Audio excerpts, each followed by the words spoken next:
Salut! Aujourd'hui, je voudrais vous parler un petit peu de quand on est débutant, qu'on veut se mettre à l'anglais. Moi, c'est quelque chose que, j'ai commencé à l'école comme beaucoup, bien souvent c'est ça, donc quand on se remet à l'anglais, on est faux débutant, on a au moins certaines notions et c'est vrai que souvent je m'adresse, notamment à travers mes formations, un peu aux faux débutants, voire aux gens qui ont déjà un certain niveau et même si j'ai fini par compléter avec des modules pour les complètement débutants, parce qu'il y a des gens qui sont complètement débutants et qui ont suivi mes formations quand même, et ils étaient arrivés déjà avant ce module, donc voilà, je les ai aidés pour faire les choses un peu plus faciles.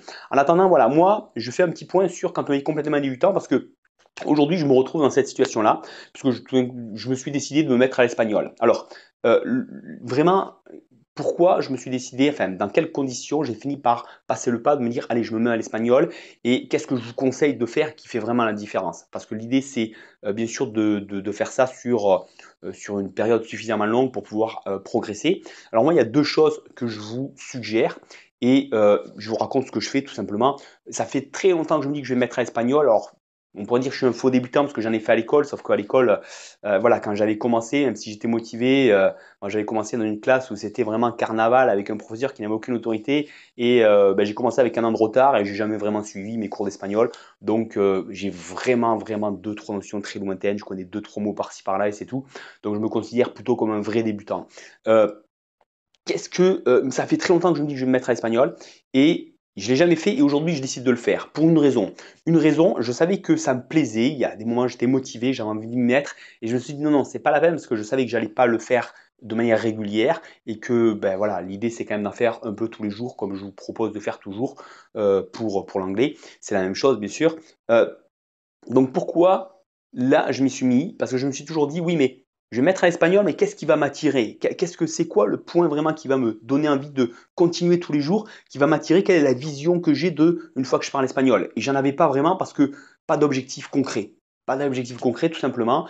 Moi je suis dans le sud de la France, je suis à Toulouse donc l'Espagne est pas loin, c'est facile d'aller faire un tour.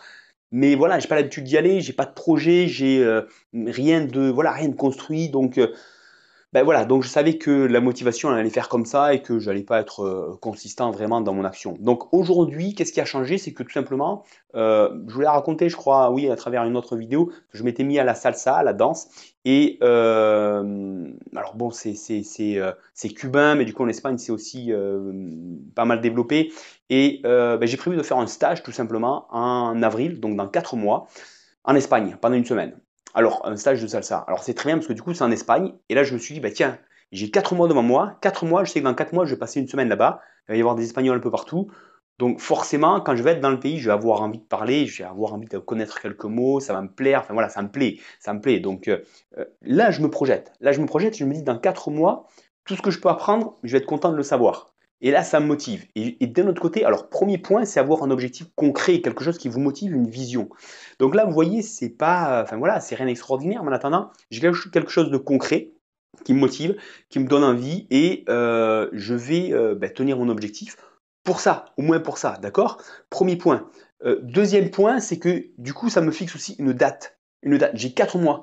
4 mois, je ne me pose pas de questions, je m'investis. Dans 4 mois, je verrai si j'ai envie de faire une pause, de rester régulier ou de me redonner un autre objectif. Mais dans tous les cas, voilà, là, j'ai 4 mois, donc c'est une durée limitée. Parce que apprendre une langue, on peut y passer très longtemps, parce que même les gens qui parlent très bien des langues, qui ont appris très vite, ils ont toujours des petits trucs à améliorer, ils peuvent toujours devenir meilleurs. Donc, vous voyez, même s'ils ont. Enfin voilà, moi, des fois, j'écoute des polyglottes qui parlent français, qui sont extrêmement bons, on a du mal à voir qu'ils ne sont pas français, mais à un moment donné, on s'en aperçoit quand même.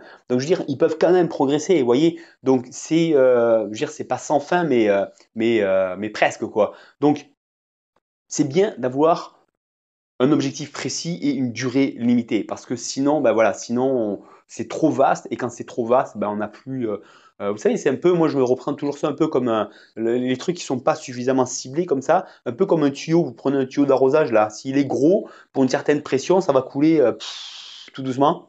Plus il va être serré, plus vous avez la pression qui va s'exprimer parce que tout simplement, ben, c'est beaucoup plus ciblé, de quelque chose de plus précis. Donc l'idée là, c'est pareil, c'est de mettre quelque chose de plus précis, de plus court, et on va mettre beaucoup plus de pêche là-dedans que quelque chose qui va durer pendant 10 ans. D'accord? Donc voilà, moi ce que je vous suggère pour commencer, c'est ça, c'est une date. Donc Par exemple, là, moi, la méthode de clé en main que je propose, si vous voulez me suivre, c'est pareil. Elle dure 3 mois, puis après, il y a un quatrième mois où vous continuez. En fait, il dure 4 mois, mais 3 mois où tout est fait. Le quatrième mois, c'est la phase de transition où vous commencez à travailler tout seul, mais on est encore ensemble. Voilà. Et donc, finalement, il y a 4 mois pour devenir autonome, devenir performant, avoir des premiers résultats dans tous les domaines et pouvoir vraiment commencer à bien comprendre l'anglais, à s'exprimer aussi en anglais comme ils le font de manière spontanée et naturelle.